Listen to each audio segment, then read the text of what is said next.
ने सीएम केजरीवाल को जमानत दिए जाने का पुरजोर तरीके से विरोध किया। उन्होंने वरिष्ठ अधिवक्ता अभिषेक मनु सिंघवी की तरफ से दायर सीएम केजरीवाल की जमानत याचिका के खिलाफ ऐसी दलीलें दी कि सुप्रीम कोर्ट को अपना फैसला सुरक्षित रखना पड़ गया। फैसला सुरक्षित रख लिया गया है कोर्ट की ओर से। इस पूरे मामले पर अब जो अगली सुनवाई है वो 9 मई को होगी, यानी कि कल होगी, और कल का दिन महत्वपूर्ण रहेगा अरविंद केजरीवाल के लिए, चूंकि जो फैसला सुरक्षित रखा गया है कोर्ट की ओर से, उस पर कोर्ट अपना फैसला दे सकता है। इस पूरे मामले को लेकर आपको एक रिपोर्ट दिखाते हैं।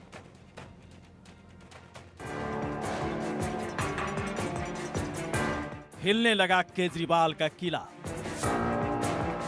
बढ़ती जा रही मुश्किलों की फहरिस्त, ईडी सीबीआई के बाद अब एनआईए का शिकंजा, बेल मिलने में भी अब हो रहा खेला। आम आदमी पार्टी कह रही है कि केजरीवाल को फंसाया जा रहा है, सरकार कह रही है गुनाहों की फहरिस्त लंबी है तो सजा जरूर मिलेगी। वहीं दुनिया देख रही है कि केजरीवाल वाकई में फंस चुके हैं। जमानत मिलने की आस थी, लेकिन बिना फैसले की सुनवाई ही कोर्ट में खत्म हो गई। जमानत देना माननीय अदालत के विजडम पर निर्भर करता है।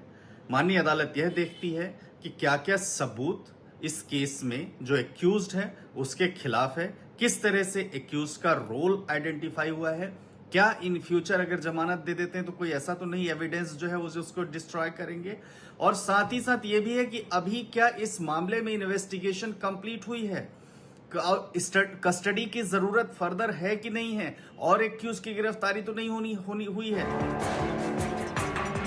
दिल्ली शराब नीति मामले में मंगलवार को अरविंद केजरीवाल की अंतरिम जमानत पर फैसला सुनाए बिना सुप्रीम कोर्ट की बेंच उठ गई। सुबह 10:30 बजे सुनवाई शुरू होने के बाद लंच से पहले तक कोर्ट ने जमानत की शर्तें तय कर ली थी। हालांकि तब ईडी ने कहा कि केजरीवाल के वकील को 3 दिन सुना गया, हमें भी पर्याप्त समय दिया जाए। फिर क्या था, केजरीवाल की जमानत ही बीच में लटक गई।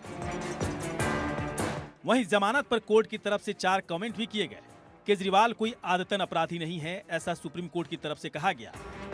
वो दिल्ली के चुने हुए मुख्यमंत्री हैं। चुनाव नहीं होता तो जमानत का सवाल भी नहीं होता। चुनाव 5 साल में सिर्फ एक बार होते हैं। वैसे जमानत मिलेगी भी तो शर्त सहित, और जमानत के लिए केजरीवाल को भी शर्त मंजूर है। जमानत के लिए सुप्रीम कोर्ट की तरफ से शर्त रखी गई। अगर जमानत दी जाती है तो केजरीवाल सरकारी काम में दखल नहीं देंगे, वे अपने आधिकारिक कार्य नहीं करेंगे। ऐसा हुआ तो हितों का टकराव पैदा होगा और हम ये नहीं चाहते। वहीं सुप्रीम कोर्ट की शर्त केजरीवाल को मंजूर है, लेकिन सवाल है कि अब जमानत पर फैसला होगा कब। केजरीवाल ने शर्त मान ली है और कहा कि किसी फाइल पर साइन नहीं करेंगे।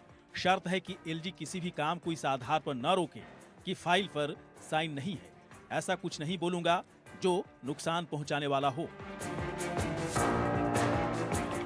दिल्ली की राउज एवेन्यू कोर्ट ने भी केजरीवाल की न्यायिक हिरासत 20 मई तक बढ़ा दी है।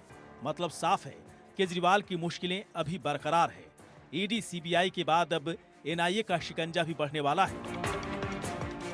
दरअसल केजरीवाल पर एनआईए जांच की सिफारिश की गई है। गृह मंत्रालय को दिल्ली के एलजी की तरफ से पत्र लिखा गया है। सिख फॉर जस्टिस से फंड लेने के आरोप लग रहे हैं। 16 मिलियन अमेरिकी डॉलर डकारने के आरोप केजरीवाल पर लग रहे हैं। आतंकी देवेंद्र पाल भूलर की रिहाई के बदले पैसे खाए गए, और साथ ही खालिस्तान समर्थक भावनाओं को बढ़ाने के भी आरोप केजरीवाल पर लग रहे हैं। केजरीवाल पर नए आरोप शराब घोटाला कांड से भी संगीन है। भले ही शराब घोटाला मामले में उन्हें जमानत मिल जाए, लेकिन एनआईए के शिकंजे से कैसे बच पाएंगे केजरीवाल, कहना आसान नहीं है। Bureau report, India news.